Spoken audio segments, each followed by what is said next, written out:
Hello guys, welcome back to our channel. तो आज हम बात करने वाले हैं कैंटर के कुछ और बड़े कामों की, जैसे कि उसका सेट थ्योरी बनाना और वेलोड्रिन थ्योरम भी। और साथ ही हम सेट थ्योरी के बेस यानी ZFC एक्सियम्स पर भी नज़र डालेंगे। तो ये सब शुरू होता है जब गेorg कैंटर ने 1874 में प्रूव किया था कि रियल नंबर की इन्फिनिटी नेचुरल नंबर की इन्फिनिटी से बड़ी है, और रियल नंबर की इन्फिनिटी अनकाउंटेबल है और नेचुरल नंबर की काउंटेबल है। और यहीं से सेट थ्योरी का जन्म हुआ। आपने मेरी कैंटर डायगोनल प्रूफ की वीडियो देखी होगी, लेकिन इस सब के बाद कैंटर को इंट्यूशनिस्ट जैसे पोइनकार और क्रोनेकर से हेवी बैकलैश मिला, लेकिन हिल्बर्ट जैसे लोग कैंटर के साथ थे। तो आओ आज हम लोग भी सेट थ्योरी को समझते हैं। तो पहला सवाल यही आता है, ये सेट्स होते क्या है? तो इसको जवाब देगा हमारा ZFC का पहला एक्सियम एक्सटेंशनलिटी। वैसे जवाब तो नहीं देगा, लेकिन मतलब ये कुछ इंपॉर्टेंट बताता है सेट्स के बारे में। हाँ, तो पहले सेट्स को समझ लेते हैं। तो सेट्स क्या होते हैं? तो set basically collection of elements होते हैं, जैसे कि मॉलिक्यूल्स इन द यूनिवर्स का एक सेट हो गया, और तुम हमारे कपड़ों का भी एक सेट हो सकता है। तो अगर हमारे पास एक सेट ए है और सेट बी है, और हमारे सेट ए के पास और सेट बी के पास सेम एलिमेंट्स है, तो ये दोनों सेट इक्वल होंगे। तो उसने ये फिक्स किया कि एक सेट टोटली डिफाइंड होता है अपने नंबर ऑफ एलिमेंट्स, अपने एलिमेंट्स से। तो मतलब इसने ये हटा दिया कि तो लोगों को लगता है कि हिडन प्रॉपर्टी होगी इसके पीछे। तो हमने एक्सियम ऑफ एक्सटेंशनलिटी को समझ लिया है। अगला एक्सियम है एक्सियम ऑफ एलिमेंट्री सेट। तो बेसिकली ये एक्सियम कहता है कि अगर हमारे पास दो एलिमेंट है ए और बी, तो हम एक ऐसा सेट बना सकते हैं जिसमें ये दोनों हो। इससे पहले लोग इसके बारे में भी श्योर नहीं थे। अगला एक्सियम है एक्सियम ऑफ यूनियन। तो पहली बात तो सेट्स को भी कंटेन कर सकते हैं। तो मान लो कि हमारे पास ऐसा सेट है, कॉल इट ए।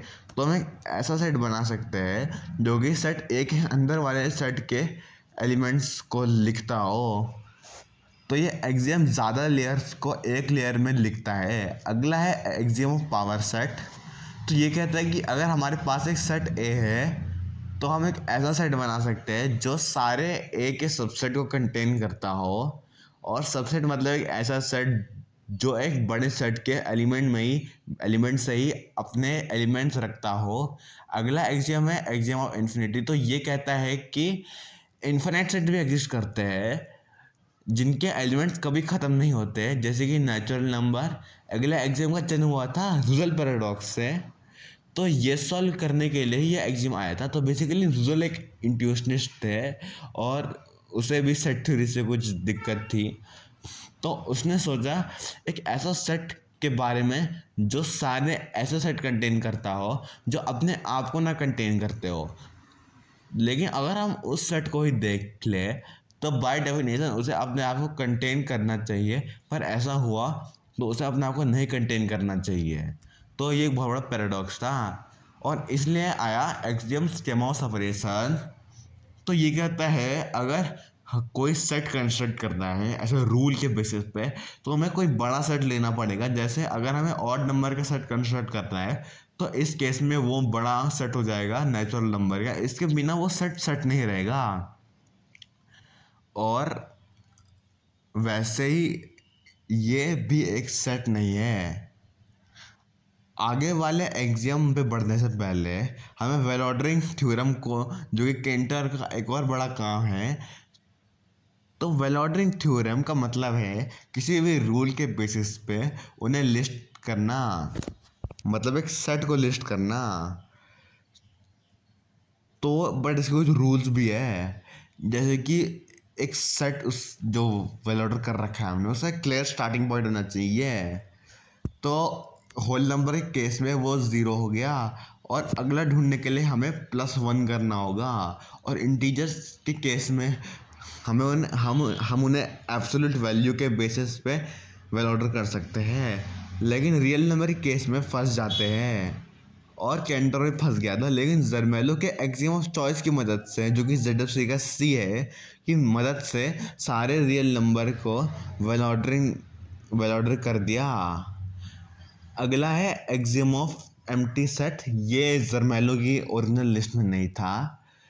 तो ये कहता है कि एक एम्प्टी सेट भी एग्जिस्ट करता है जिसमें कुछ ना हो, अ सेट कंटेनिंग नथिंग। तो हमने अब ZC के Z और C तो कर लिया है, अब चलते हैं F यानी अब्राहम फ्रैंकल की तरफ।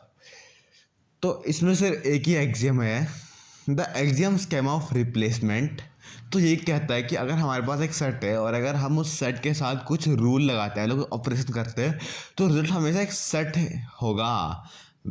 वैसे इन्फिनिटली एक्सियम हो सकते, इन्फिनिटली एक्सियम का स्कीमा है वैसे तो ये है, अगर हम कोई सा भी रूल लगाए तब एक नया एक्सियम बनता है, तो नहीं इन्फिनिटली मैनी एक्सियम्स है।